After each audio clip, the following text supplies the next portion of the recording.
hasta ahora, cero. Johnny, te agradezco muchísimo, un abrazo muy grande. Un abrazo. Chao, Hasta Johnny. mañana. Vamos a incorporar y sumar a Graciela Ocaña, por supuesto, a esta ronda de preguntas. La primera que me gustaría hacerle a Graciela Ocaña, obviamente tiene que ver con esto. ¿Qué pasa que los trabajadores, en este caso ha sido Gerardo Martínez, pero la información que dispongo es que ya hay varios dirigentes importantes de la CGT, Héctor Daer, por ejemplo, también, que están dispuestos a pasarle la factura a Alberto Fernández y que están apoyando a Alberto Fernández en contra de Cristina, pero que sienten la presión de las bases porque la economía está haciendo estragos en los bolsillos, Graciela. Buenas noches. Buenas noches. Yo creo que claramente la inflación corroe el salario de todos los argentinos, así también como las jubilaciones y las pensiones. Y creo que obviamente los dirigentes sindicales, por mucho de reparto de fondos para las obras sociales y todo eso, la verdad que no pueden soslayar lo que le pasa al trabajador de a pie que no le alcanza la plata y que todos los meses gana un poco menos o puede comprar un poco menos respecto del mes anterior. Creo que eso tiene que ver con quizás alguna de estas reacciones. Y me parece que está bien porque en esta carrera el salario va bastante más atrás, más allá de las paritarias que se están actualizando, ¿no? Y en definitiva creo que también en un momento todo esto hace como que le pone más calor al fuego y la verdad que los argentinos vivimos estos procesos varias veces o cada tanto en nuestra historia y sabemos cómo comienza y lo estamos viendo y en muchos casos han terminado muy mal porque han terminado con dos hiperinflaciones.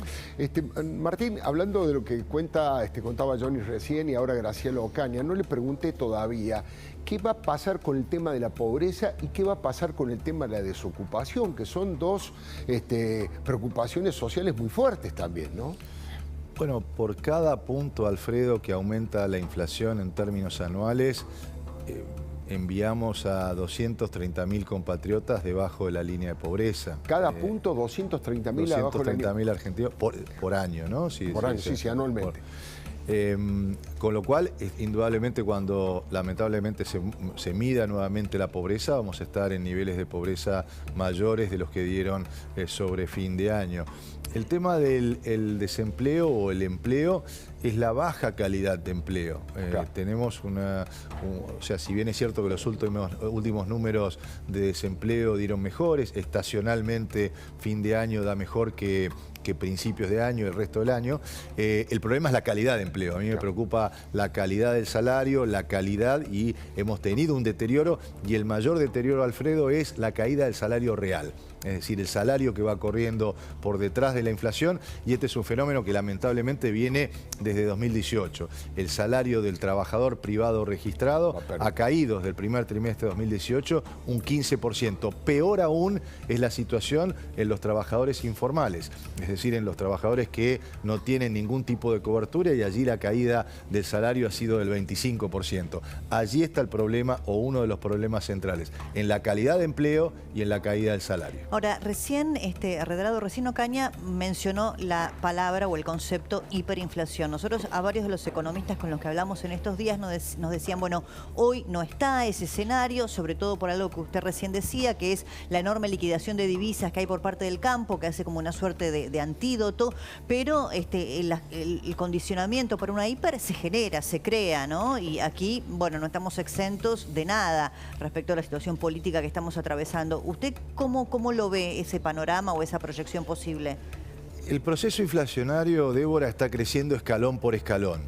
Todavía no tenemos un proceso de espiralización que lleve a la hiperinflación. Para que exista un proceso hiperinflacionario tiene que haber una caída vertical de la demanda de pesos, y esto usted lo debería ver en la caída de depósitos, de los depósitos del sistema bancario. Claro, que eso hoy no los está. Depósitos no están cayendo. Están cayendo, sí, si usted quiere, los depósitos a la vista, los depósitos a plazo fijo, pero hemos encontrado los depósitos indexados o ajustados por inflación, los depósitos a plazo fijos ajustados por UVA. Esos están creciendo en términos reales, por lo tanto es preocupante el proceso inflacionario, por supuesto también es preocupante la tensión cambiaria, pero hasta que no haya una huida, también usted puede decir, bueno, la gente no huye del peso porque está encepada, no puede comprar más de $200. Si una empresa quiere comprar dólares en el mercado financiero, en el llamado contado con liquidación o dólar MEP, después no puede importar si necesita por el mercado oficial de cambio. Es decir, hay tantas restricciones, la economía está tan encepada que esto lo que hace es que no pueda existir una huida del peso, pero de todas maneras es un proceso para mirarlo mes a mes. Hay otro tema que es inquietante para el bolsillo de todos los argentinos. Ahora le vamos a preguntar a Graciela Ocaña, sobre todo para los jubilados, tema que ella conoce con mucha profundidad, que es el tema de las tarifas, de esta segmentación que no está clara todavía cómo se va a hacer. He escuchado a expertos que dicen que es medio imposible, que de ninguna manera se puede hacer en la segmentación que están pensando. ¿Se está manejando bien el tema de las tarifas a su criterio, Redrado? Mire, las tarifas tienen que seguir por lo menos el poder adquisitivo del salario. Congelar las tarifas lo que genera es que alguien tiene que pagar eso, y lo que estamos pagando es un crecimiento de los subsidios. Los subsidios en el primer cuatrimestre, Alfredo, han crecido un 180%. Esto lo que exige es más emisión monetaria. No ha habido también una mejora de la recaudación de impuestos, algo que se había comprometido el equipo económico frente al Fondo Monetario Internacional, que iba a ampliar la base de tributación. No se ha logrado un incremento de recaudación y por lo tanto siempre en economía alguien paga. Entonces, lo que sí debemos tener es una justicia distributiva, en el sentido que los que pueden pagar tienen que pagar, y entonces se necesita sí que aquellos que tienen, o sea, que la evolución de las tarifas vaya de acuerdo a la evolución de los salarios. Esa es la manera de plantear un sendero de descompresión de algo que es absolutamente irreal, que es tener precios congelados. Le quería preguntar a Graciela Ocaña respecto de cuál es el impacto en los sectores más frágiles, como son en su mayoría, la inmensa mayoría de los jubilados que ganan la mínima o un poquito más, ¿no? Alfredo, los jubilados son los nuevos pobres de la Argentina hoy, con salarios que a partir del mes que vienen van a estar cerca de los 38.000 pesos. Claramente la canasta básica para la tercera edad supera los 90.000 pesos.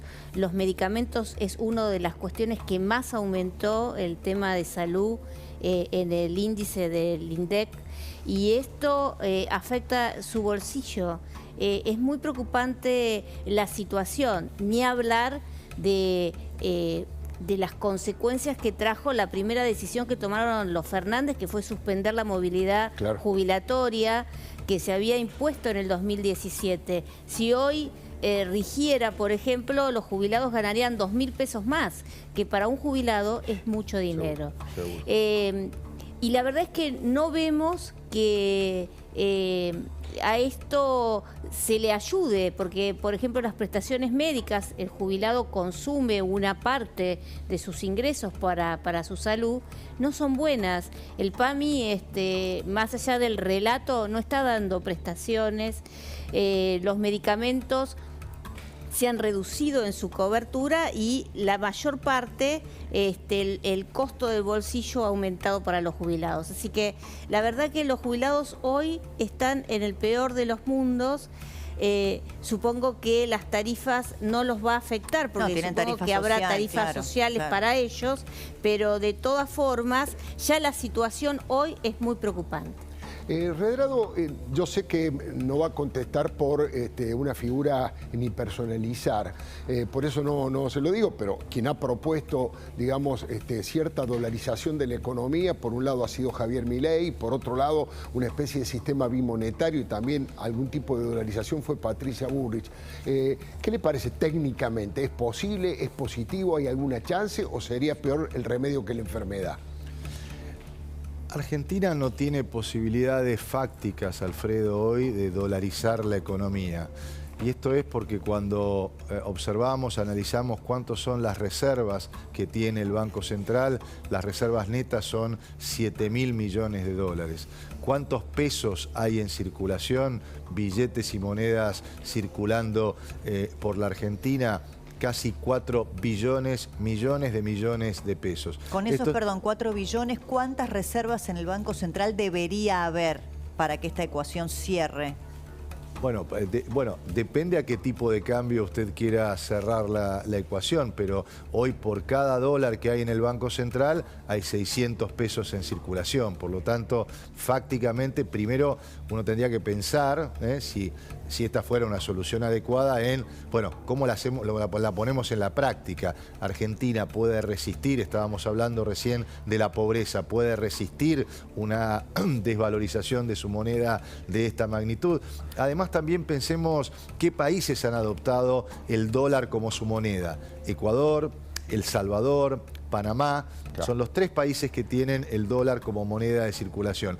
Esos países, la característica que tienen es que producen un solo bien, son monoproductores. Claro. El caso de Ecuador es petróleo, el caso de Panamá, servicios financieros, el caso de El Salvador, las remesas de los trabajadores salvadoreños que están en Estados Unidos y le envían a sus familiares todos los meses dólares. El 22% del ingreso de dólares que tiene El Salvador es precisamente de remesas de salvadoreños, pero el resto lo importan absolutamente todo.